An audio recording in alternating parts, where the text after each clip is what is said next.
It's Nisrin. This is in Nisrin. Two world wars to sort of to shake off that colonialist. You and Nisrin. I think we were on a panel together sometime somewhere. Yes, I can't remember where. At COP. Yeah. At Yeah. COP. Yes. Exactly. How are you doing? Good, good, good. Good to see you again. Oh, okay.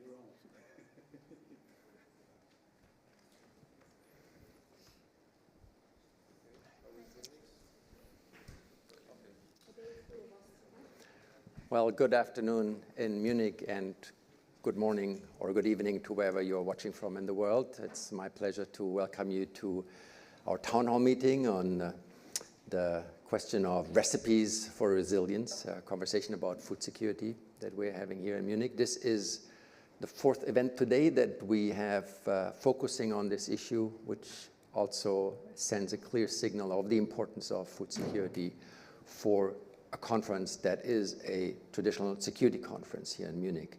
I'm very glad to be joined by three speakers today here in the town hall. Carrie Fowler, the Special Envoy for Global Food Security at the Department of State, a relatively new position that he is occupying for the first time.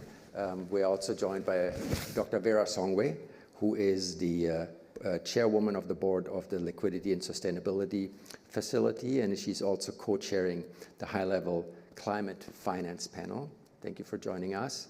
And last but not least, Nisrin El-Aissam, a Sudanese climate and food security activist. Thank you so much for joining us for the second time. We had the pleasure to have a similar panel at COP28 in Dubai a few weeks back.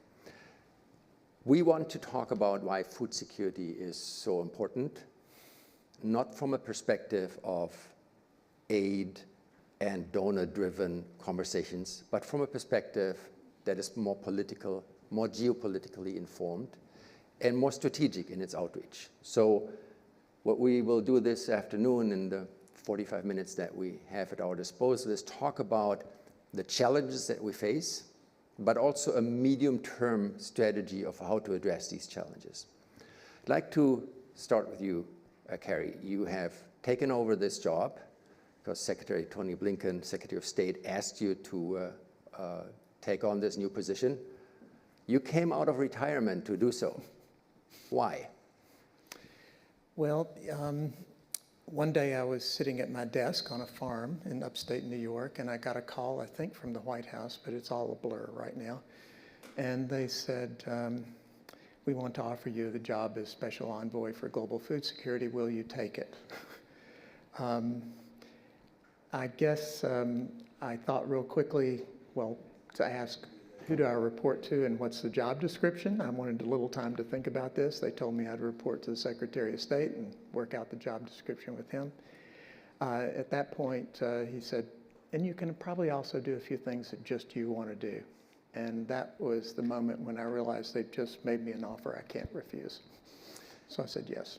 That's good to know. So when you're being asked at the Department of State what your contribution is to U.S. diplomacy or the global good more generally, and how you see the work that you do playing out over the next 2, 3, 4, 5 years. Yeah. What are your 2 or 3 key talking points that you use to convince your colleagues in a fairly large organization like the U.S. Department of State that you are really value added in this institution?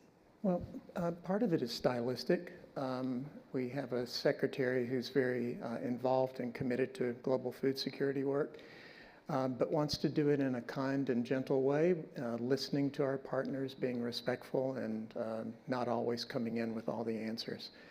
I think that we're at a unique point in history where we have to learn from that history, and we're in a context in which we need to connect some of the dots. I connect 3 to explain where we are right now. The first is that, and they all happened in about a 10-year period, by the way, from the mid-'70s to the mid-1980s, and we're experiencing the ramifications of that now. The first was that for the first time in history, the world started to produce more food, not by expanding cropland, but by intensifying production per capita. Interesting. That's a shift that took 12,000 years to make, but here we are. The second was that about the same time, we entered into a period of climate change with now 593 consecutive months in which the global average temperature exceeded the 20th century average. So we've started to put all our eggs in one basket, which was intensification of agriculture, and we got hit with climate change almost simultaneously. And the third was, if you go back to that period of time, at least in the West, and at least in terms of public expenditures, this was the high point of research and development in agriculture. Over the last 50 years, on an inflation-adjusted basis, with agricultural R&D, we're back where we were 50 years ago. So if you look at the kind of challenges that we have facing agriculture, today I think that we have to conclude that we have to get serious about the next 30 or 40 or 50 years, and that involves a much greater commitment to agricultural research and development. Why? Because incremental change at this point is setting ourselves up for failure. The incremental change that we've been getting in small increases in agricultural productivity globally every year is not enough to solve the global food crisis. We're going to have to think much more boldly and ambitiously about what we're doing. Thank you. Dr. Songwe, I'd like you to react to what Carrie Fowler just laid out. You not often hear from a government official that a government needs to be more disruptive in a field like diplomacy or food security. How do you relate to this? You have extensive experience in the multilateral arena. You bring a peculiar African perspective to the conversation. Given your vast experience, is this working? Will this work? What do we need to make sure that we elevate the issue of food security, the resources that are needed, to the level that gives us a fair shot at trying to address a situation that is increasingly dire with over 800 million people suffering hunger at this point in time? Thank you, Michael. I think what Dr. Fowler has said is exactly right. We do need a transformation. And so in some sense, we talk about food security, and the immediate sentence, as you said, is the food systems transformation. And what we need to do that is really four things. The first one is to change diets. Today, we spend about $15 trillion of bad resources in sort of feeding the planet. We could, with about $500 billion a year, totally transform our food systems, begin to eat the right foods, begin to improve on productivity, growing the right crops in the right places with the right soil, and making sure that we protect the planet.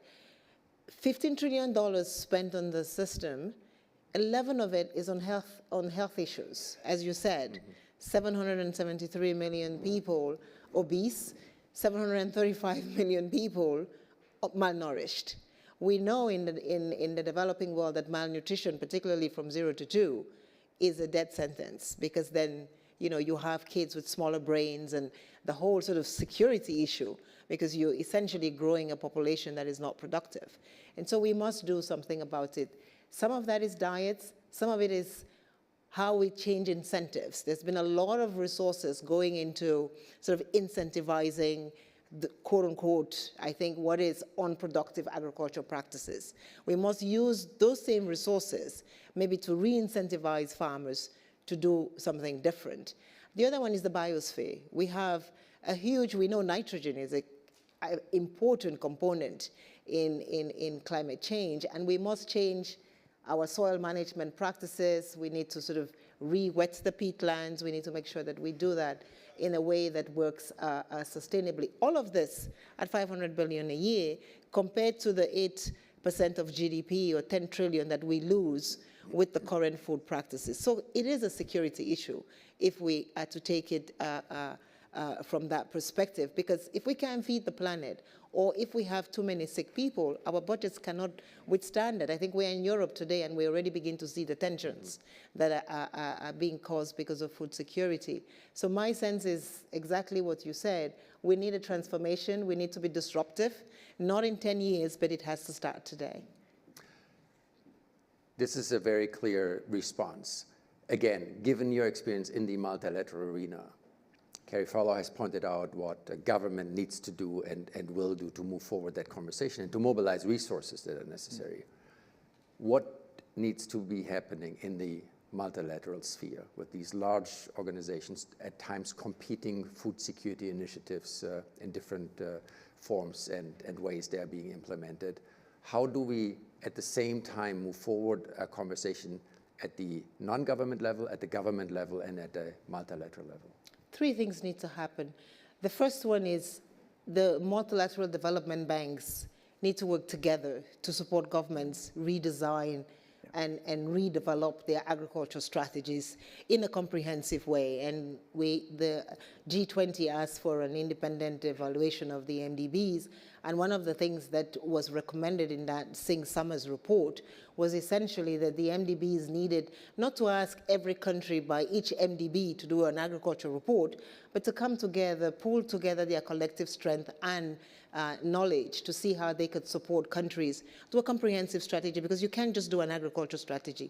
You need to do an agriculture strategy that is a health strategy, that is a climate strategy. So that kind of a comprehensive strategy is needed. The second thing that the MDBs need to do, which is mission critical, and which none of us is doing enough of, is bring the private sector in. If we can bring the private sector into the whole agriculture food security debate, we will see that, one, we can transform much faster if we can make a value proposition that says, you know, better food security is also good business. But that requires cheaper financing, affordable financing, blended finance.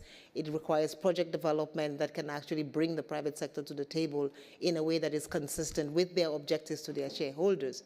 And finally, it also needs within those institutions that our shareholders put more resources into the MDBs. The MDBs today are capitalized at about $190 billion. We need about $390 billion a year for them to be able to leverage $420 billion from the private sector to do much of what we are saying here today. So capitalization of the MDBs is the last. So we need a bigger MDB system. We need a bolder system which works with the private sector. And we need a system that works with countries to design those strategies. Thank you. I'll come back to that point and will ask you of how you argue this politically, given the current fiscal constraints in many countries, even in Europe and the United States, to make happen what you just described. But Nasreen, let me take it over to you. You have suffered the consequences of conflict and insecurity firsthand. Having heard what has just been laid out by proponents that are forward-leaning in the current policy conversations, what of you just heard makes sense to you? What doesn't make sense to you? Where do you feel we need to push harder, or where do you have a different approach? Well, I wish I'm the one to say what makes sense and what doesn't. I am sure we will be living in a better world than we are right now, but I'm not, unfortunately. I mean, the numbers make sense, of course, all the times, because it's the data collected from the ground and so on. But then what doesn't make sense is to take the humanitarian, or actually not the humanitarian, the human part of the data out. The numbers that, when we talk about humanitarian crisis in Gaza or in Ukraine or in Sudan as the current biggest humanitarian problem, is not just a 9 million person marginalized or mobilized from their places, displaced. It's not just 24 million people who are currently in a malnutrition situation and need a humanitarian aid. It's not just 15 million kids out of school. Is not just the total number of Sudanese people, which is 42 million, who are currently desperate to stop this war and to be able to produce something. But it's actually the lives, the dreams, the whole life cycle of people, of 42 million that is destroyed completely. And food security is, of course, a big part of it. I mean, Professor, you managed to reach a retirement, and then you were asked by the state to go back to your position after you were retired. I'm not sure I will reach this stage, not because of age. I mean, we might all age or not, but because of the current systematic destructions of the dreams and hopes of the different generations in different countries, specifically in the African continent, by our leaders or the different actors around the world who are planting seeds for conflict. And unfortunately, one of these seeds is food itself. I can give you a very quick example. Currently, Sudan, stage 5 famine. Even if UN don't want to declare it, I declare it. Yet, in the same country, there is 70% post-harvest lost of food. So how can these two facts gather in one sentence? How can we have a famine in the same country that other places in the same country have 70% losses of the food produced? And it clearly says the problem of food security is not a problem of food productivity. And someone earlier said it, and I very much agree on that. It's how the food being managed, how crises are being induced in some countries, and of course how the system works. And what doesn't make sense for me is that us as humans, we created systems so systems can facilitate our lives. Now, the same systems that we created are not working for us. It's not facilitating our lives. Yet, for some reason, we moved from being the creators of the system to the defenders of the system, which is, of course, true. It's, of course, wrong to defend the system that doesn't work for us. But it's true that we can create a new system. I'm not sure if I'm a millennialist. I'm not sure if our generation can do it, but I can see that Generation Z, as they call themselves, will definitely do it. These people, they broke every wall, they crossed every rule. I mean, everything for them is possible.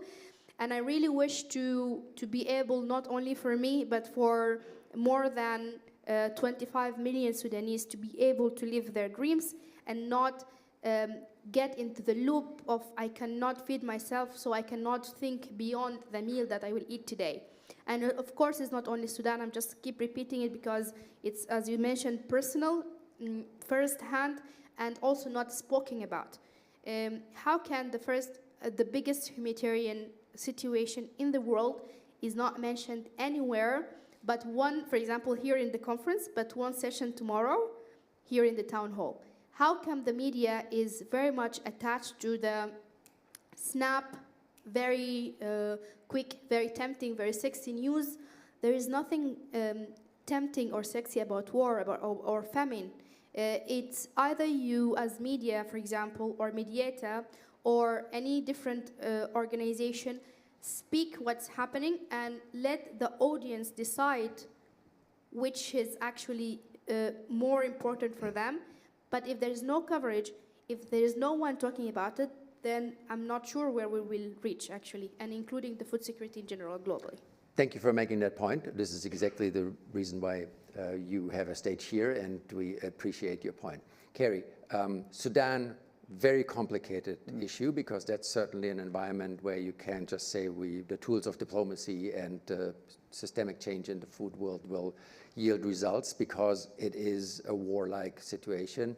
How do we think from a perspective of your work, but also in terms of development and maybe also military security, about the interface between the need to stabilize regions, the need to change the way we produce, consume, and deliver food products, and elevate this issue politically? Is there any discussion that you are having internally at the Department of State or with colleagues in other US government agencies, for that matter, of how to move forward? Because it's clearly what has just been outlined, a very complex scenario that just is not going to be addressed with a singular, one-dimensional response. Absolutely. We fully understand that connection between conflict and food security and climate change and its impact on food systems. There are many, many academic studies of that. They go back many years. You can even find studies that will relate abnormally high temperatures, with decreases in production, with increases in civil strife that go back literally 2,000 years. So we know that kind of history. What's going on now, though, and I think you brought up an important point about keeping our eyes on the human aspect of this. Our Agency for International Development some years back set as a milestone reducing childhood stunting. If you look at many African countries, you see childhood stunting rates of 20, 30% or more of children under 5 that are stunted. What in the world do we want for any of these countries, or can hope to achieve, with 30% of the children coming up being stunted? So I think it behooves us now, in this period of climate change, in this period of increasing conflict and such, to ask some pretty fundamental questions. And the most fundamental it would be this. We know that food systems are complicated. They're very complex, and there are many, many good and noble positive things that can be done to improve the situation. Which of those are the most strategic? Which of those are the most strategic? And that's the question we asked ourselves at the State Department about 2 years ago, and we came up with a reasonably simple answer, which was, we're not going to have food security in the world anywhere if we don't have good, decent, healthy soils. I invite you to think about growing enough food for a population on bad, eroded, depleted soils. And we're not going to have food security if the crops are not adapted to the environment and the climate. We've got to get those two things right. We didn't find enough attention being focused on that at the time, and so we initiated with the African Union, with the Food and Agriculture, the Organization of the United Nations, an initiative we call VAX, the Vision for Adapted Crops and Soils, really as a movement, not as a new organization, not as a program, not as a project, but as a different way of thinking.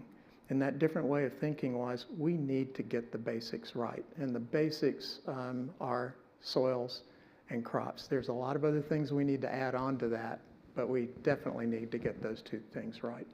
Thank you. Dr. Songwe, we're discussing the food security issue here at a security conference the way we do because we want to move the security conversation into a broader context and expand the notion of security. Again, back to the multilateral arena, how do we ensure that multilateral organizations that are often implementing these important programs are better informed in geopolitical terms, consider the security dimension, possibly even thinking about the need for military security, even though that's never been really part of the portfolio of a multilateral organization in the narrower sense? How do we bridge these gaps? What are steps forward in order to establish a more comprehensive narrative of how we establish security, stability, the conditions for better food production, and the implementation of programs that Carrie Fowler has pointed out, in order to ensure that Nasreen will be able to go back to the home that she has lost in a certain amount of time in Sudan, or many other young people that have suffered the same fate? That's a very good question. A practical example of it is Liberia. And when President Ellen Johnson Sirleaf took over, she came to the World Bank at the time, and she said, listen, if I cannot, rice prices were going up 2008, 2009, there was a food crisis, and anybody who mapped at the time riots and things saw that with the price of food going up, there were riots in a lot of capitals on the continent. And President Sirleaf came and said, I have women, they need to go to the farms, we need some rice, and essentially deployed the military with support and financing from the World Bank. And we had, at the time, President Bob Zoellick, I think, who understood a little bit the need for security to move the goods, the need for security to ensure that we had the farmlands protected. These are extreme cases, or these were extreme cases at the time, but today we are living in rising food prices, inflation that is 40%, in some places 60% on the continent, food import bills that are going up, foreign exchange that is depleting, countries that have no more fiscal space. And so you start with a simple food crisis, and by the time you're done, you're in a situation where you cannot take care of the basic needs and necessities of your population, and it creates a security crisis. And so I think those links are direct, and that's why, as I said, the MDBs need to be able to not go in and do an agriculture project and a water project or an electricity project. We need to be able to do them together, because it is in that comprehensive vision, which is supposed to be and which should be country-owned and country-led, that we are able to see how this works. I think we have some good examples where in Mali today, which is essentially a conflict zone, they were able to increase rice productivity by 10 times because of new seeds and new varieties. In Gambia, the same thing, new seeds, new varieties. In the south of Senegal, where one of those studies that you talked about, where in the dry season, conflict went up in the Ziguinchor region, and during the planting season, it went back down.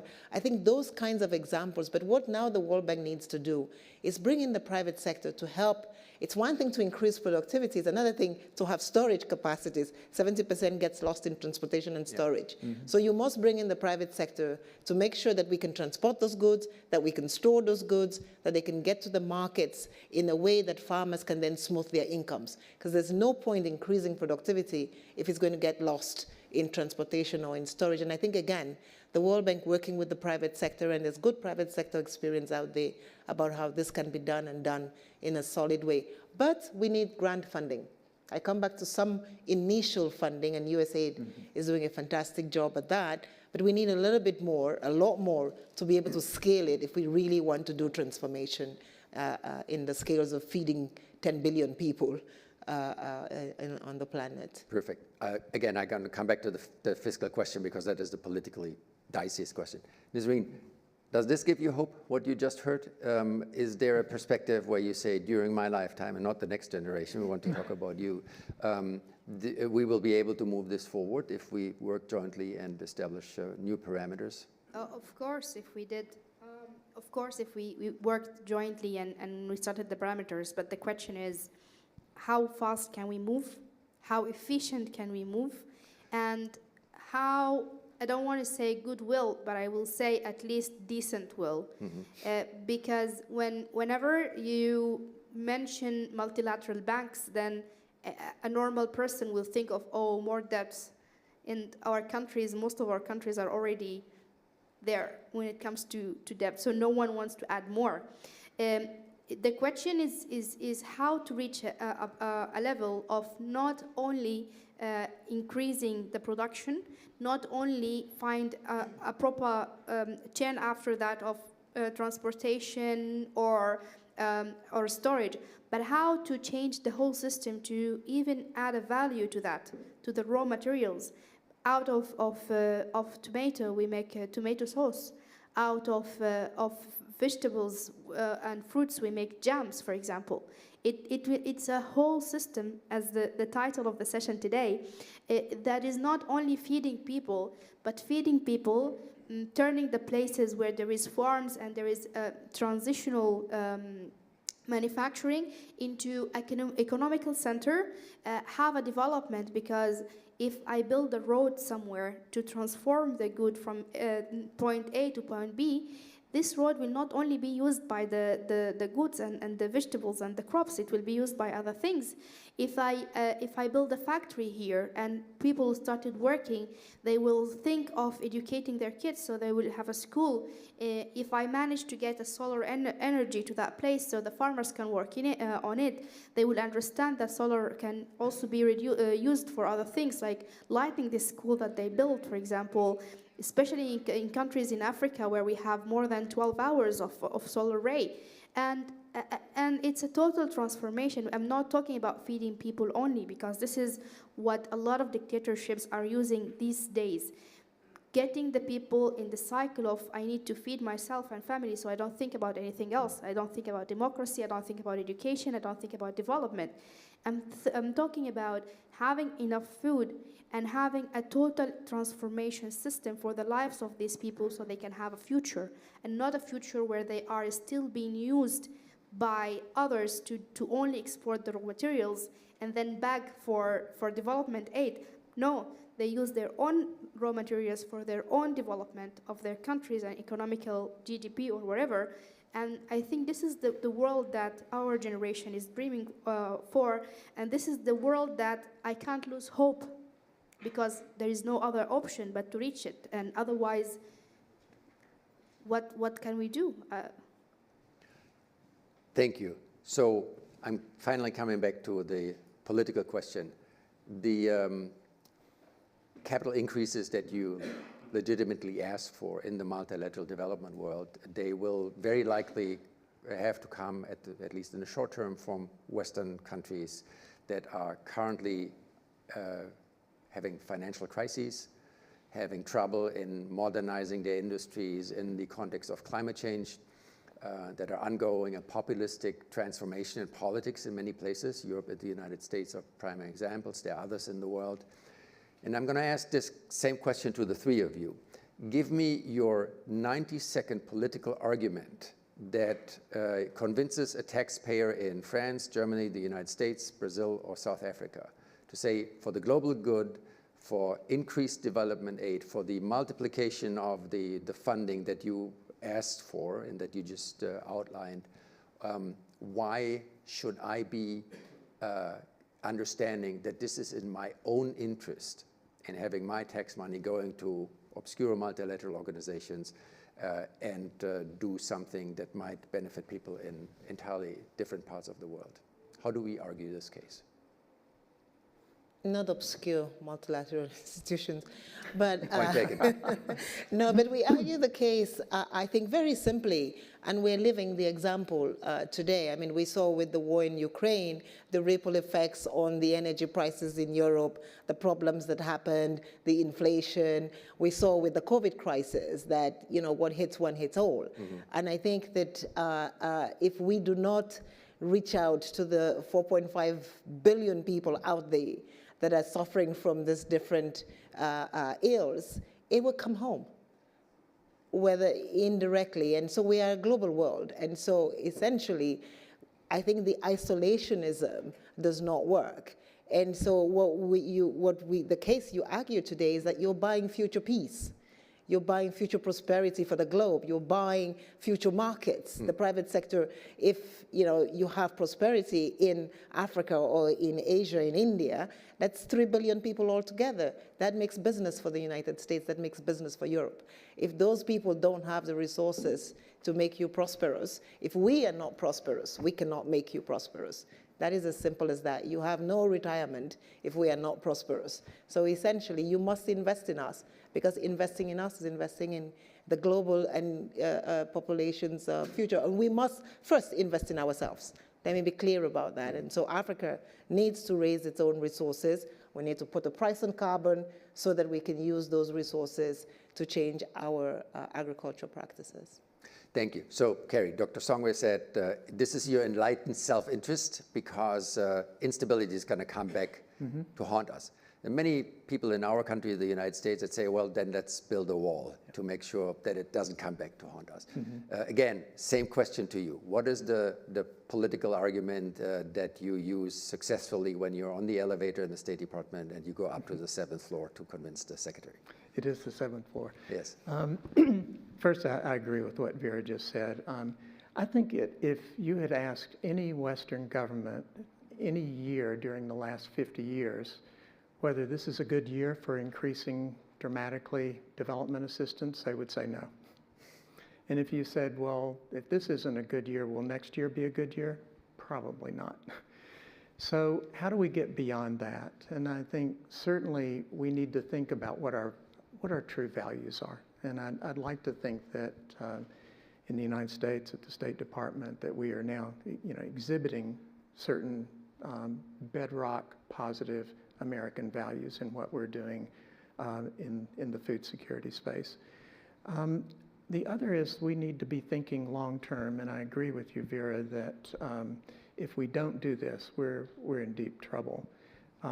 We're facing crises around the world with food security, the likes of which we've never seen in our lifetime, nor in the history of agriculture. So looking out to 2050, I think unless we want to live in a world where instability, terrible instability and civil strife is the norm, even more so than it is today, that we need to work in partnership with others. And I think it makes a lot of sense on a cost-benefit ratio analysis. I can cite agricultural research and development and say, well, you know, you can look at many, many studies and it'll show you that the return on investment is somewhere between 8 and 35 to 1. You can't go in the stock market and make that kind of investment. If you're a government, you ought to be making it. The other thing I think that we need to be saying, and I have said inside the State Department, is that we know better than we did 50 years ago what to do and what not to do. We've learned the hard way, some of the things not to do. And I think we have that possibility now of scaling up the good things and avoiding some of the mistakes we made in the past. And one of the mistakes we made that I just want to mention in closing is, going forward, if we don't focus our attention on the needs and the empowerment of women, we've made a gigantic mistake. Women are the majority of farmers in this world, and they always have been, by the way. We need to focus on that, and that's where we begin to have an impact on the youth of the world. We've given a lot of lip service to that in the past. Now I think we're beginning to make it concrete. I know we are at the State Department. Thank you. This must be a very slow elevator at the State Department, but you have been extremely, extremely detailed. Nisreen, you have the last word in this round. Give me your political argument why this needs to happen. The program that Dr. Songwell laid out is crucial for the future, not only for your generation, but also for future generations. Yeah. First of all, if I am a radical person, which is I'm not, I would have said explaining to taxpayers where their money goes is a myth. Governments don't really do it. They just say whatever, and then they take the money whatever also. Or I would have said, because it's justice, because most of the Western countries built the current good system that they have on the shoulders of the colonialism of the countries that they are now suffering, because most of the countries who were colonized are still suffering, and most of the countries that were colonizer are most developing. But as I said, I'm not a radical person, and to bring the argument more into the logical center, I would say, basically because it's global good. It's easy to bring money and collect it for humanitarian because it will touch people's heart and it will touch their humanity and how they are actually seeing themselves as human and how they picture themselves. But it will also speak to their logic, saying that if you paid simple math, if we paid humanitarian now, they will be depending on humanitarian for the next 10 years. So what you are paying now, you will keep paying for the next 10 years.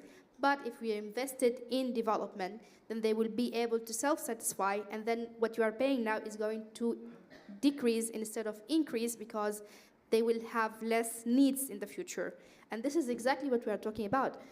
We, as Africans, and especially as young Africans, we don't want to be beggars. We shame our governments, when we had governments, of course, that why do you go to summits and just ask for money and come back, because this is not what we want. We know that we have resources in our continent.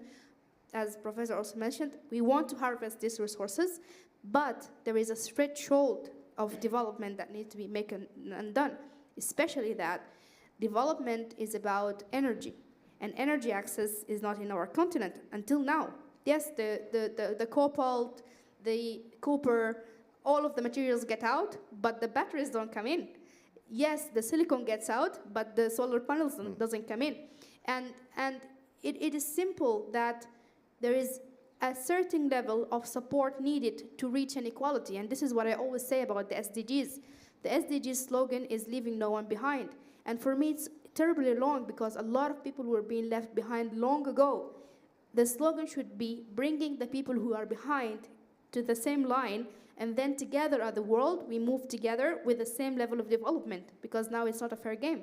It will never be a fair game if we didn't reach the equality of development and energy access, education access, technology access. Thank you. This is a good final word. I'd like to thank you, but also take a minute to make a Munich Security Conference announcement, if you allow me. We will today establish a food security task force, the first time that we undertake a 2-year program at the Munich Security Conference with the support of the chairman and the board of directors.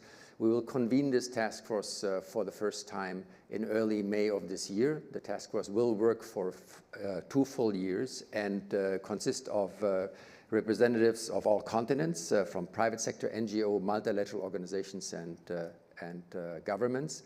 And the idea is to elevate the issue of food security to the highest possible level of diplomatic international policy and national security conversations, to develop ideas about how to contribute to the defragmentation, to the multitude of food security initiatives that we are seeing worldwide, and to establish concrete, actionable, and tangible ideas with regard to government pledges, private sector partnerships, multilateral reform, to move forward the conversation that we had in a total of 4 events here today at the Munich Security Conference. There is a number of members of the task force present here today. We will have a press launch outside immediately after this event. The task force will eventually have up to 15 members. I'm very grateful for the 10 or so that have already agreed to serve on this task force. Dr. Songwe is one of them. Thank you very much for agreeing to be part of this enterprise. And we will report back to you about our work at the next Munich Security Conference in February of 2025, and then again, and for the last time, in February of 2026. If you're interested in this project, please let me or my colleagues here in the room know. We are more than happy to share additional information. Again, thank you to the 3 of you. This has been an inspiring conversation, at least for me personally. I hope the audience agrees. Thank you for making time. Thank you to everybody who watched online, and thank you to the fantastic team at the Munich Security Conference that makes all of this possible. Thank you.